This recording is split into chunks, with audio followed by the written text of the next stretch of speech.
Peter Badel, it's the day after the night before, mates. Tim's a very important win against boxing legend in Errol Spence Jr. Pete, just your reaction to Tim Tszyu's win, mate.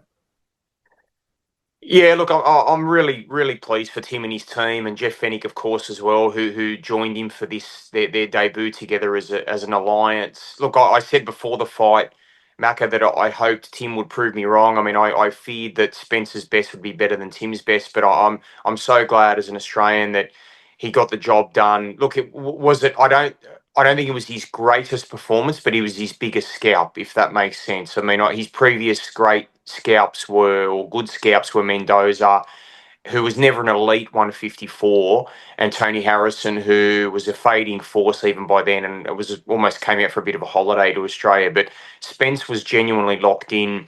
He looked like he still believed at age 36 that he had the tools to win.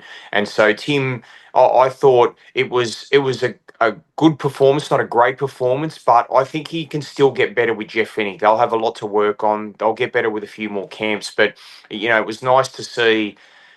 It was nice to see after everything Tim's been through. He's been through some wars. He's sacked two trainers. There's been times where he's doubted whether he even wanted to fight again. He spoke to his wife about retirement. He spoke to his former team about retirement. They talked about him walking away after he lost to Murtazaliev. So for Tim to overcome sort of the psychological trauma and then put on that performance against a legend of the sport who was a faded force yesterday, admittedly, but still a big scalp, I thought well done to Tim, and I'm so glad that that's a career-saving performance. And now he can still go on to bigger and better things, and potentially a world title shot next.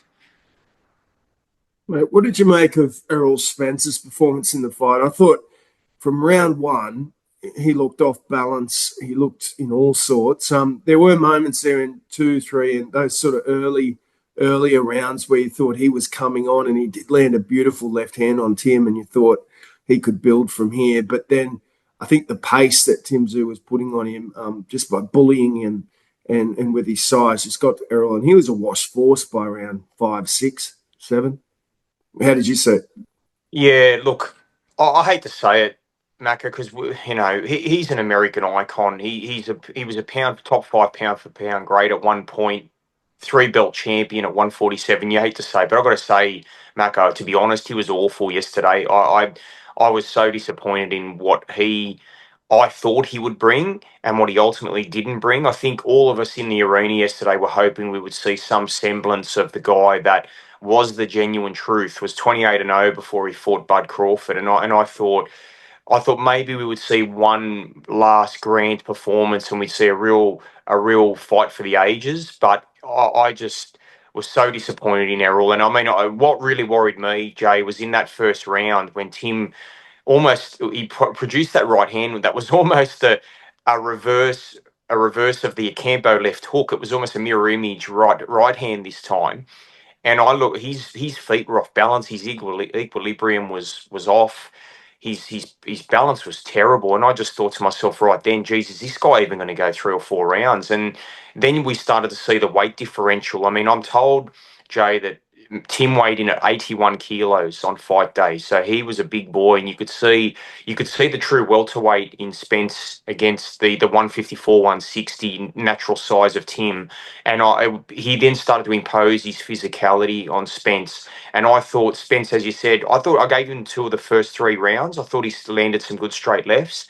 But then as the fight wore on, normally Spence has made a career out of being the pressure fighter. His pressure application was almost suffocating for his opponents. But in this instance, I was actually quite shocked that Tim was dominating center ring. He was the one cutting off the ring. He was the one imposing his presence. And that was what really won the fight for Tim, because I don't think technically it was Tim's greatest performance, but I still think Mendoza's his greatest masterclass. But Spence yesterday was just such a faded force. It was almost sad to see him fighting in that way, because that's the last memory we'll have of him, and he deserves better because he's been a great champion, a wonderful fighter, Olympian, 135-12 amateur record, but he goes out in a disappointing way for his quality and gravitas. But I'm just so glad that the Tim Tszyu train and career rolls on, and let's hope he gets another world title shot, Macca. Yeah, one thing I think Tim deserves credit for is that dealing with the pressure and the expectation. And his career was on the line yesterday, and he came through. You will cop it in the comments, Pete, because you did tip Spence to beat Tim Tszyu.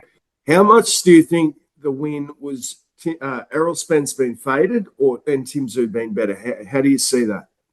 Yeah. Oh, mate, I cop it anyway, Macca. So lucky I've got a thick skin and an ugly face, mate. I can cop the bullets. But oh, look, as I said, I'm an Aussie. I'm a proud Aussie. I always want Aussie fighters to win fights naturally. And I said beforehand, in my heart just desperately prayed Tim Tszyu had something in him to get rid of Spence.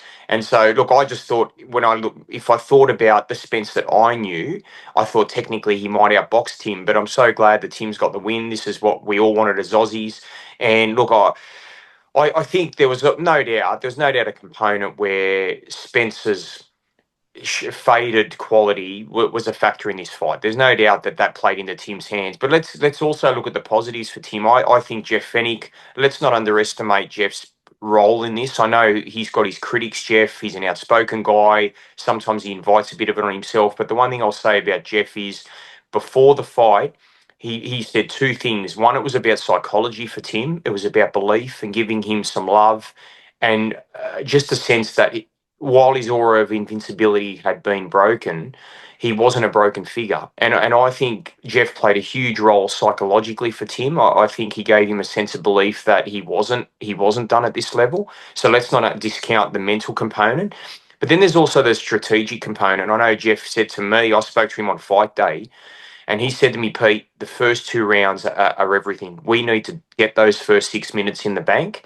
And I think Tim also showed improved defensive skills. So we've always been critical, Macca, of that he's been too centre line, that we've seen the classic 1-2 Tszyu, then he retreats and leaves himself open to counter shots. I thought Jeff did a brilliant job strategically and tactically at getting Tim to take shots, to catch shots. I thought when he was on the inside, he navigated Spence well, or maybe Spence didn't have the power to really hurt Tim, and Tim sensed that. But I actually really liked what I saw from Tim's guard yesterday. Of course, there was that right hand that we spoke about that Murdazaliev exposed so brutally that day in Orlando. But one thing I liked about Tim was he was always aware of his defensive deficiencies, and he was tightened yesterday. So I like that about Tim. Some good signs there. And look, he probably doesn't have the hand speed that he had 3 years ago, Tim. But now that he's a bigger guy at 160, I reckon he hurt Spence with his power a few times yesterday. I think Spence was surprised by Tim's right hand. And I think while ever Tim possesses that right hand and left body rip, I think he can always be very competitive at any level. So Jeff Fenech, I know he rang me last night and said, Pete, I can get more out of Tim. He reckons that was only 30% of the Tim Tszyu that he believes he can get. So if that's the case, then perhaps we may see another world championship title for Tim Tszyu just yet. What could we see next, Pete? What are you hearing? What moves are they looking to make for Tim Tszyu over the next 12 months? Tim did say he would like a rest first, though. Yeah. Look, he is getting older as a fighter, and look, I know George Rose was saying yesterday that they would look at potentially Erislandy Lara for the WBA world title at 160. Now, look, to me, Jay, if you're looking at any of the champions, I mean, the middleweight division's not that strong, really, comparatively to 154. I mean, if you look at the names on the list, I don't think Tim would be too scared of most of them. I mean, Adames is, I don't know about Adames. I mean, he's a physical bully. Tim would really feel his power. But I got to say, I mean, I think Lara at age 43, I mean, surely Tim could be a massive chance. I mean, Lara is a crafty technician, a beautiful practitioner. He's had some of the greatest opponents in history. Probably was robbed against Canelo. So, look, I think I think he can beat Lara at this age. I mean, you talk about getting great fighters at the right times. He got Spence at the right time yesterday, and I believe he can get Lara at the right time. And imagine Tim as a 2-division world champion joining Jeff Fenech and Liam Paro. What a trilogy that is. So look, I think I still believe Lara's one option, although Tim may, as you say, Jay, want to maybe a stay busy fight next. But no limit are keen to have Lara in Australia. And Lara is not a huge name in America, so they may be amenable to that, bringing him down under for Tim to plunder yet again. And There's also other guys. I mean, Charlo's an option. I mean, maybe Jamil or Jamal. You could have either guy. I know Charlo, Jamal can't come to Australia, so the fight would have to be in America. So that's another one, another option. I mean, whether Tim can ever get back down to 154 or he wants to. I mean, Ortiz is there, but then there's Jesus Ramos at 160. So there's some really good fights in the mix there for Tim if he wants them. But as you said, Jay, maybe good rest first before he takes on the real big guns again. This final one for you, Pete. Two things. What did Paulie and Sean say on the panel yesterday? And also just a word on the event itself and, the obstacles No Limit faced, and they still put on a fantastic show there yesterday. Yeah. Well, they did put on a great show. Now, firstly, I just want to give a rap to a couple of fighters. Paulo Acuso, I really want to give him a huge rap. I've had doubts about his journey and his where he was going in the stratosphere once written for him a couple of years ago. Like, we thought he could potentially break Jeff Fenech's record for the fastest win to a world title in less than 7 fights, and then he lost his way. He severed ties with No Limit, and then he had that really labouring win over Clay Waterman in 2024, and even his last fight against Kitty Pong went, I think it was about 1 round. That was a bit of a fast there because Kitty Pong hurt his knee. So look, I thought he showed championship qualities yesterday, Paulo. He's fighting. We've never doubted his class, but we've probably doubted his constitution and his courage. But I'll tell you what, at the end of the 7th round, I thought he was gone. The look in his eyes, I thought he's a couple of punches away from being stopped. So he showed great recuperative powers to get into the 8th round and then tactically make adjustments, go back to range, hold his nerve. That was the greatest win of Paulo's career and really convinces me that he can win a world title. I thought Callum Peters' performance was, again, electric. It was captivating. It was eye-catching. But he needs to defensively improve to be a world champion. But he's got world championship pedigree for me in terms of skill, quality, and his tenacity. I think he's definitely got the tools there. So No Limit put on a great show, given some of the dramas with Stephen Fulton, what a fast that was. And then Jamal Charlo denied the visa. So it could have been a card from hell. But I think it was salvaged by some of the quality of the other fights with Paulo and Callum Peters. But yeah, overall, Macca, it was another good card by No Limit, and let's see Tim Tszyu march on, hopefully, to some bigger and better paydays. And just the word on what the American broadcasters there on the panel with you said as well, Sorry. Sean. Sorry.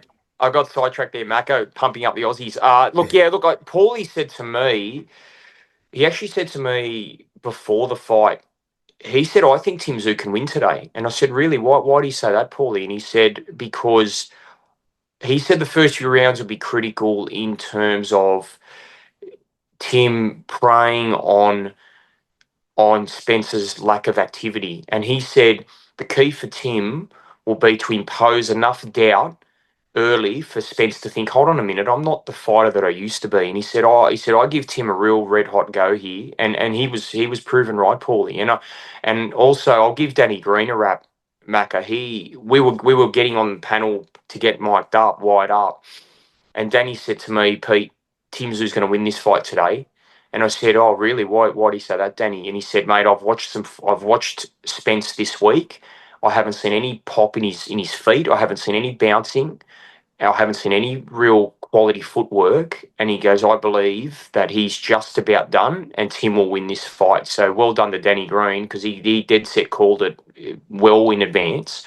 And I know Sean even said, like, let's not write off Tim Tszyu. He felt that there was still a little bit more in him. And I know Sean felt that the injection of Jeff Fenech could get a bit more out of him. So all three great experts, great pundits, and Paulie, always such an incisive guy, one of the best analysts in the world, and he really nailed it. I think Tim Tszyu did enough early to impose that doubt on Spence, and when Spence realised by the back 6 rounds that he was in a bit of trouble, Tim Tszyu, then we saw a bit of the old stalker in him that turned the screws and nailed the coffin shut. So it was the moment of truth for Tim Tszyu.